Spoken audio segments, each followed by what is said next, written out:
Hello বন্ধুরা, আসসালামু আলাইকুম। আশা করি সকলে ভালো আছেন। আমরা যারা রকেট ব্যবহার করি, তো রকেট থেকে চাচ্ছি যে আমরা বিকাশে টাকা পাঠাতে। তো যেকোনো বিকাশে আমরা চাইলে টাকা পাঠাতে পারবো রকেট অ্যাকাউন্ট থেকে। আপনি ধরুন আপনার অ্যাকাউন্টে টাকা আছে, সেটা অন্য কোনো বিকাশে পাঠাতে চাচ্ছেন। কিভাবে পাঠাতে হয় ভিডিওতে আমি দেখাচ্ছি। আশা করি আপনি প্রস্তুত ভিডিওটি দেখার জন্য। এখানে আমরা কি করব, প্রথমত রকেট অ্যাকাউন্ট যে ইটা আছে, আপনার অ্যাপসটি রয়েছে, সেটা আমরা লগ ইন করে নিব। দেখুন আমি অ্যাপসটি কিন্তু লগ ইন করে নিয়েছি। এখানে প্রথমত আপনারা কী করবেন, বিকাশ রকেটের যে অ্যাপটি রয়েছে সেটা প্লে স্টোর থেকে আপনি আপডেট দিয়ে নেবেন, ঠিক আছে? হয়তো আপনি এই অপশনটা নাও পেতে পারেন। এই যে দেখতে পাচ্ছেন আমি এখানে এই রকেট অ্যাকাউন্টটা লগ ইন করে নিচ্ছি। নেওয়ার পরে এই যে এখানে আছে ফান্ড ট্রান্সফার, এই ফান্ড ট্রান্সফার এই যে দেখতে পাচ্ছেন ফান্ড ট্রান্সফার, এখানে ক্লিক করতে হবে। এখানে ক্লিক করার পর এখানে দেখতে পাচ্ছেন এরকম চলে আসবে। এরকম আসার পর আমরা চলে যাব MFS, এই যে MFS আমরা চাইলে অন্য অন্য জায়গাও পাঠাতে পারবো। এই যে ব্যাংক, তারপরে এই যে ব্যাংক আছে, এখানে ব্যাংকে ক্লিক করলে এই যে ব্যাংক, এখানে বিভিন্ন ব্যাংক দেখাবে, ঠিক আছে? বিভিন্ন ব্যাংক দেখাবে, তো আপনি এগুলো সিলেক্ট করে পাঠাতে পারেন। তো আমি এখানে কি করব, পাঠাবো এই যে MFS, যেহেতু আমি বিকাশে পাঠাবো সেক্ষেত্রে MFS এর মধ্যে প্রবেশ করতে হবে। আমি এর মধ্যে প্রবেশ করলাম। এখানে প্রবেশ করার পর দেখতে পাচ্ছেন সিলেক্ট MFS, এখানে দেখতে পাচ্ছেন একটা এরো চিহ্ন রয়েছে, এখানে ক্লিক করব। এখানে ক্লিক করার পর দেখতে পাচ্ছেন এই যে বিকাশ ইসলামী ব্যাংক, এমক্যাশ ইসলামিক ওয়ালেট।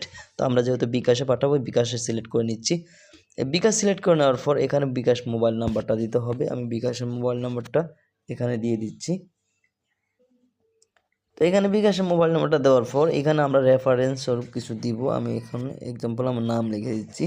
তারপর এখানে অ্যামাউন্টটা তো আমি 50 টাকা দিচ্ছি, ঠিক আছে? এক্সাম্পল আমি দেখাচ্ছি যে কিভাবে এটা নিতে হয়।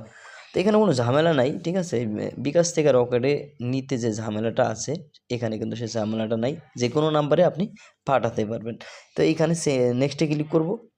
আমি নেক্সটে ক্লিক করলাম।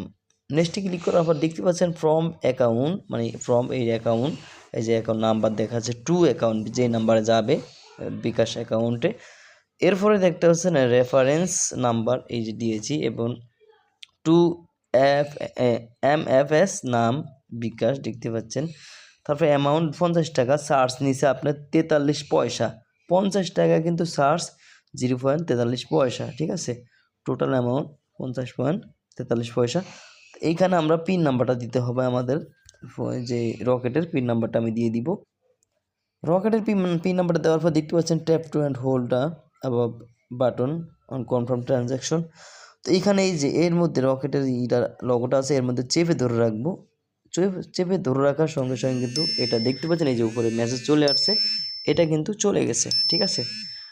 ওকেতে আমি ক্লিক করলাম, এটা কিন্তু চলে গেছে। আমি যদি এর বিকাশের মধ্যে প্রবেশ করি, মেসেজের মধ্যে প্রবেশ করি, তাহলে এই যে দেখতে পাচ্ছেন you have receive 50 from Rocket এই নাম্বার থেকে।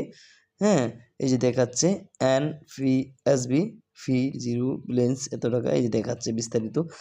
আশা করি আপনি লাইভ প্রুফ দেখতে পাচ্ছেন যে কীভাবে রকেট থেকে বিকাশে টাকা পাঠাতে হয়।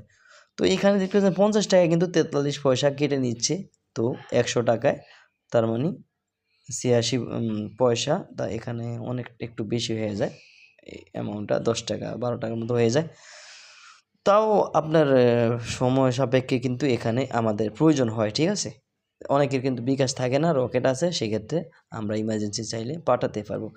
তো ভিডিওটি শেয়ার করে দিবেন, অনেকের উপকারে আসবে। চ্যানেলটি সাবস্ক্রাইব করে পাশের বেল বাটনটা অন করে দিবেন, আর ভিডিওটিতে একটা লাইক দিবেন। ধন্যবাদ।